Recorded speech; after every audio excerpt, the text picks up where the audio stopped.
And now, an 8th special presentation. Today on Artbeat Nation, gaze at giant glass sculptures. The colors are so vibrant. There's no other artist in glass that's doing what Dale Chihuly is doing. A painter captures his community. Art to me is a language. It's a visual language, and it can be read. It's not localized to one specific place. It's for everyone. A musician takes us on an emotional journey. I think that it was a pretty sad reason to switch. However, it was an absolute blessing. And the sounds of an orchestra surround us. This is a labor of love for everyone on stage. And the more excited the students are, the happier we are. It's all ahead on this edition of Artbeat Nation.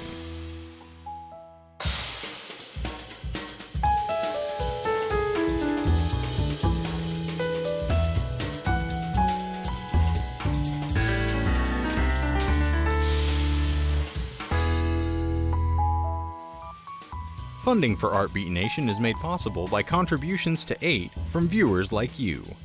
Thank you. Dale Chihuly has taken the ancient Italian art form of glassblowing and transformed it into a large-scale sculpture practice. We enter this brightly colored world at the Phoenix Desert Botanical Garden and learn how cacti and art connect. It's called the Sapphire Star. More than 700 blue to clear spires begin the Chihuly in the garden exhibit. The colors are so vibrant. There's no other artist in glass that's doing what Dale Chihuly is doing. What he's doing in Phoenix is generating oohs, ahs, and questions. What's a beluga? I guess they kind of look like whales.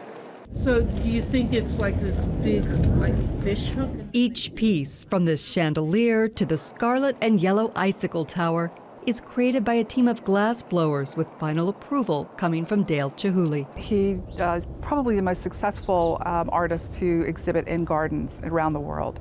But there is nowhere that he has exhibited where he has our plant collection, the beautiful light that the desert has, and then the wonderful vistas and backdrops. It's just a different space for him to see his work. And that's why McGinn says Phoenix is the only garden to host 2 Chihuly exhibits.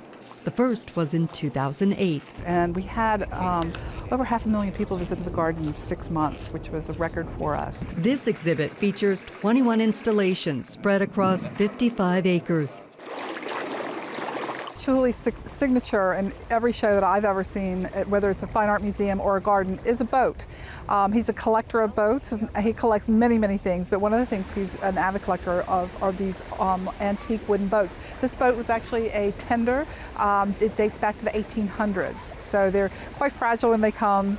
And he loves to put what he calls a millefiori, which is just this wonderful showcase of different shapes and colors of glass into the boat. For more than a year, Chihuly and his team worked with garden staff to pick the best spots.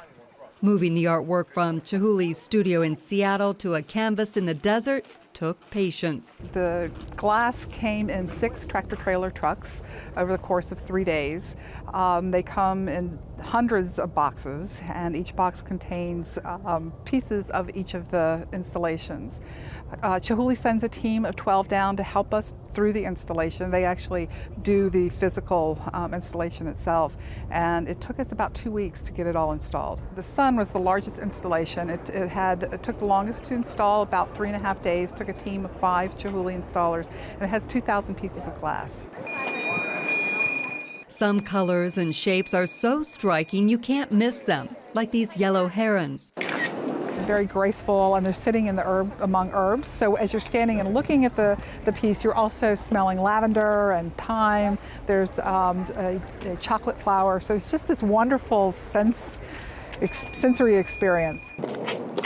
Other pieces blend in so well, you might mistake them for desert plants. You could stand here for 10 minutes and watch people, they'll walk right by it. But when the sun goes down, McGinn says every piece becomes a star. At night, it's a completely different show. All the sculptures are lit, and we have, going up the Garden Butte, we have 26 neon panels, so the garden is just glowing at night. Keeping all this glass shiny requires the white glove treatment. It takes about 10 hours each week. The best thing I hear a lot is, wow, look at that. They really love that. But for us, you know, we are about being the garden, and to have visitors come in and they'll say, wow, look at that, and then they'll go, and look at that plant. You know, that is really cool. Or I hear often just walking around, you know, I didn't know this place was here, or I didn't know how beautiful the desert could be. To learn more, visit Chihuly.com.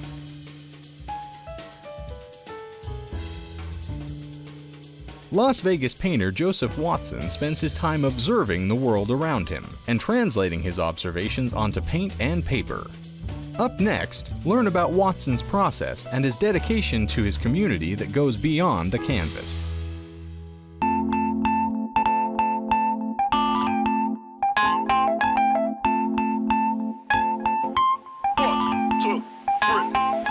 Art to me is a language. It's a visual language. And it can be read. It's not localized to one specific place. It's for everyone. That's what art is to me.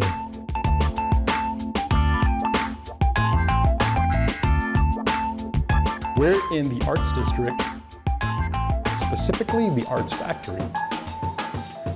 Downstairs in the Joseph Watson collection, otherwise known as my gallery, my studio space, where I make the magic happen with painting. Originally, I grew up in Gardena, California, and it's like south of Los Angeles.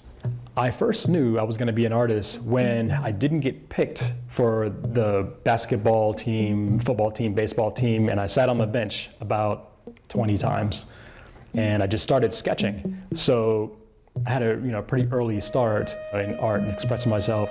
So after I graduated from college, I got into the video game industry. After a while, I was like, you know what? I need to see what else is out there.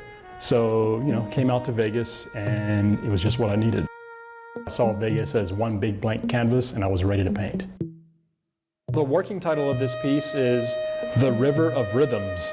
These various musicians from all walks of life are in one vessel, this boat, right? And the whole concept behind the piece is kind of like a metaphor for going through certain challenges in life. It may be an uphill battle, but hey, have fun with the situation, stay close to your friends, and achieve. I would characterize my art as whimsical, vintage, thought-provoking, elements of really cool storytelling, something that entertains at the same time decorates to a high standard. This is something that I've been working on. It's a coffee table book for people who like my art.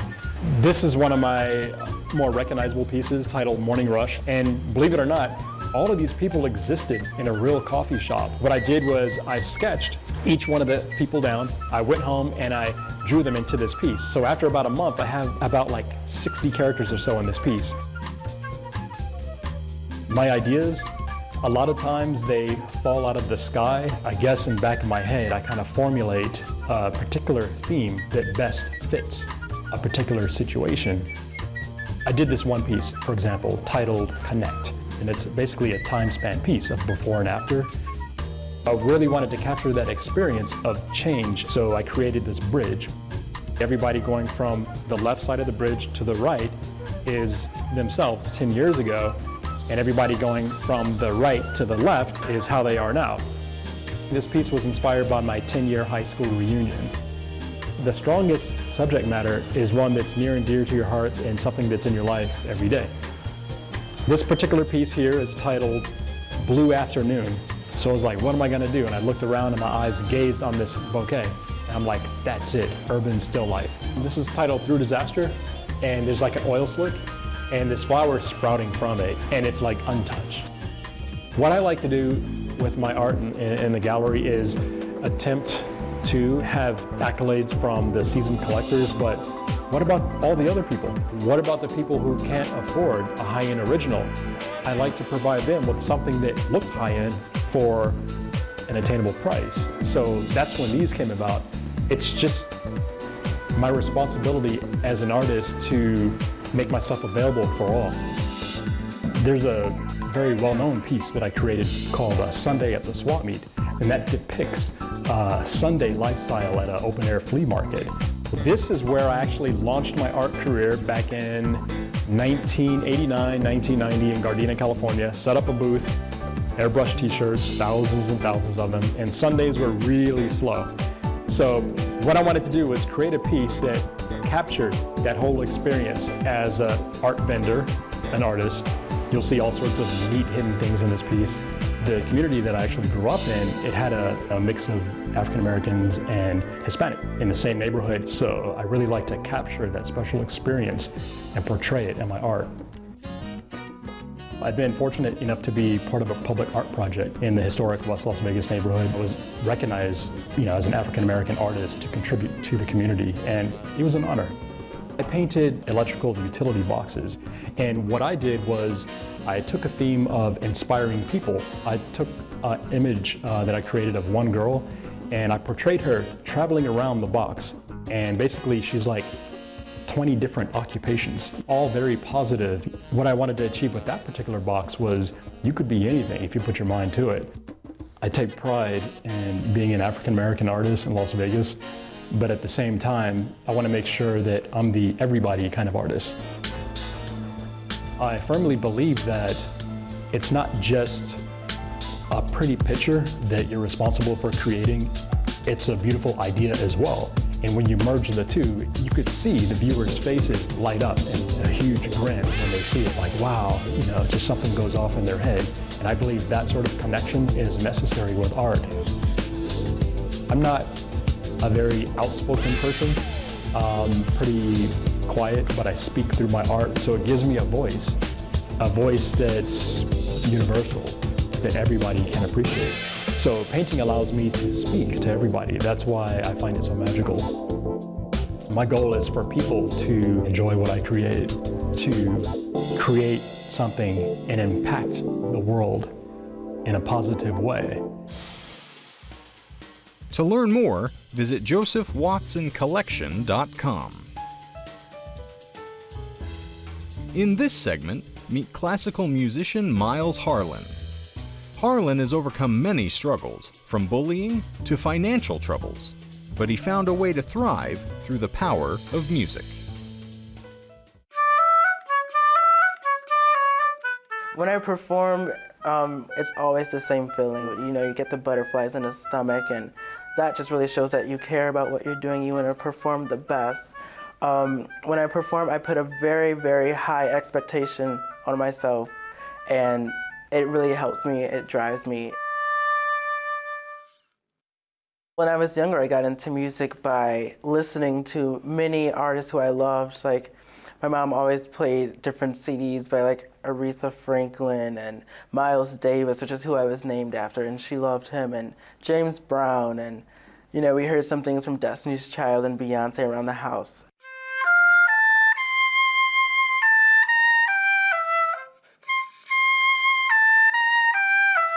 Miles always was a musical kid. He liked dancing, singing, beating drums, anything. And then all of a sudden, when he got to elementary school, he picked up the flute. And then he picked up the flute, and they were like, he's really good. He taught himself how to play. Well, he got teased for playing the flute. So he wanted to change, and he's like, I'm going to play that. Well, that happened to be the oboe. I think that it was a pretty sad reason to switch. However, it was an absolute blessing, I believe. At first, what stood out about Miles as a young man, as a 7th grader, was that he was very shy. We kind of referred to him as a wounded bird because he couldn't look up at you, but he was so eager and so enthusiastic that's what stood out more than anything else, besides the fact that he was talented. But he had experienced some trouble at school, was bullied a little bit, and so a couple members of my faculty and I recognized this and said, we need to kind of intervene here and see what we can do about helping this kid out by helping him to focus on his music and also to help build his confidence.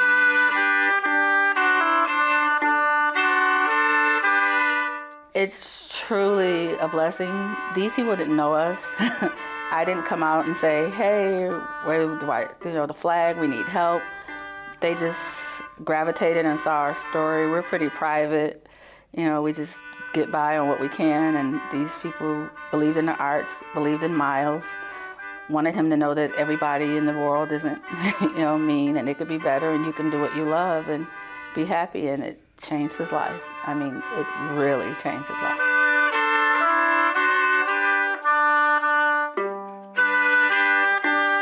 I see the oboe for Miles as being his voice. When he couldn't express himself, he put all of that energy into practicing. My mom actually bought him his first oboe. My school district wasn't supportive, and the oboes that they had were not adequate, and I would purposely get broken oboes and oboes with all these problems, and they were never the best. And so she sent me like 7 oboes to me and my oboe teacher at the time, and she said, just pick one. And so when I picked the one that I really wanted, it just felt amazing. Because it was also like the leash was being cut. I no longer had to go through all of the abuse, really. He was practicing so much that he fell asleep one night and then fell and actually broke it in half because he just spent so much time. It was as if it were his best friend.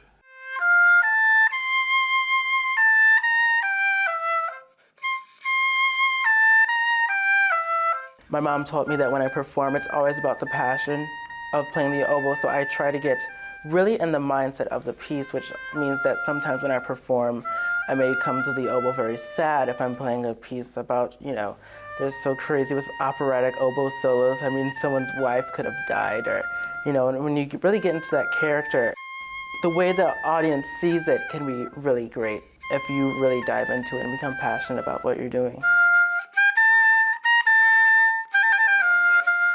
The first time I heard him play really with his heart into it was a solo ensemble festival, and he got a 1 on his first solo, and I'm like, wow, that's amazing. And he played this really great piece, and it was so moving. And then I wouldn't look at him because he was like, don't look at me, you make me nervous. So I sat behind him, and they were recording it, and I'm like, that's amazing.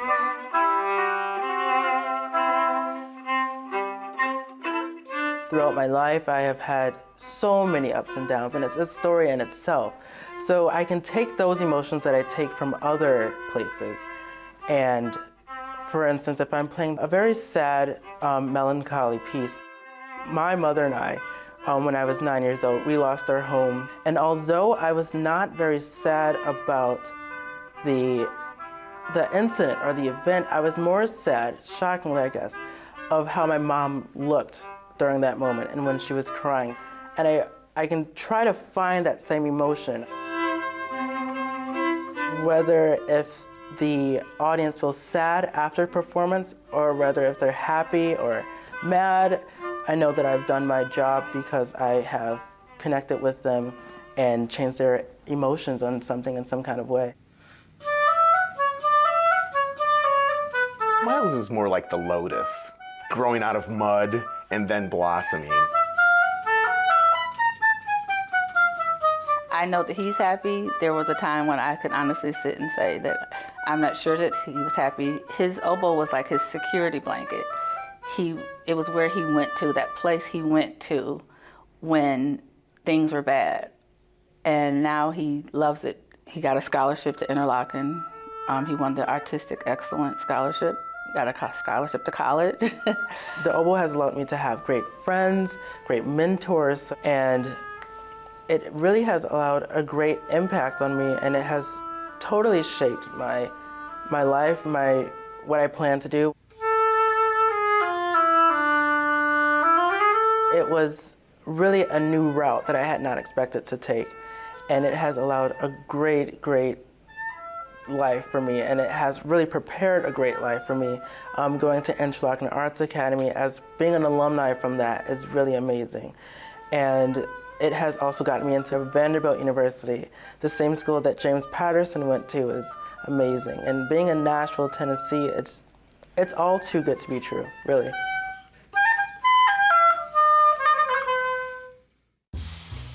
How do you inspire young musicians? In Orlando, Florida, elementary schools team up with the city's orchestra to give students a taste of classical music with a twist. Here's the story.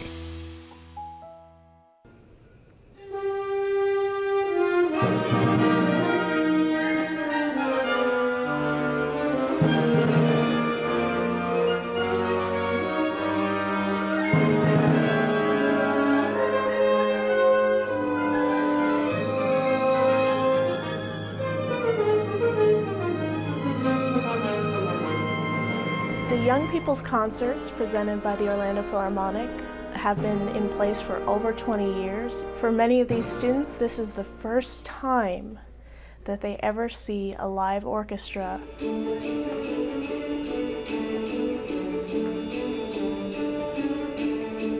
This is a great project and program because we get to take our 2nd, 3rd, 4th, and 5th graders between this and the ballet series that we do, and we expose kids to symphonic orchestral music through live performances. So instead of them just getting to see it on YouTube or some web-based application, they actually get to experience the symphony orchestra live and hopefully be so excited about what they experience, want to continue to see and be a patron of the orchestra and orchestral music throughout their lives.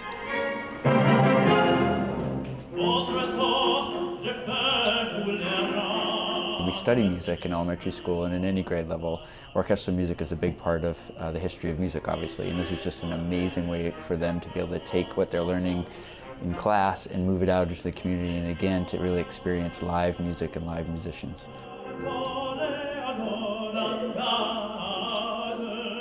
For many students at this age, stories are what really tie the music to them personally. They love hearing stories, they love understanding the story, they love knowing what the music is about, so that they have something to hold on to, so that when students attend in grades 3 through 5, by the end they have a well-rounded musical experience. The Orange County Public Schools worked closely with the United Arts of Central Florida to come up with this project. There were other models around the country of this happening, and we knew that our kids deserved this and needed these kind of experiences, and Orange County Public Schools made a commitment to fund this, so there's really no expense to the school.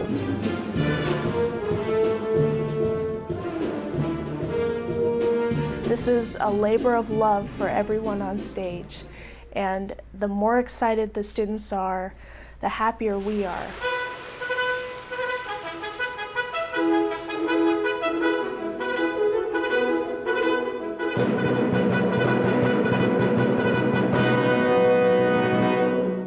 I always love being outside at the end of the concert and ask the kids, what did you think? And they just go on and on and on. I mean, their teacher's trying to get them and move them to the bus, but they can't wait to tell you everything that they learned and heard and what their favorite song was and favorite instrument, and they just glow. And they leave that auditorium and they're glowing with excitement. Because again, I think the key is that they learned about these things in their classroom by their music teacher, and then they also got to come here and experience it for real. I mean, that's an amazing experience for anybody, not to mention these young kids.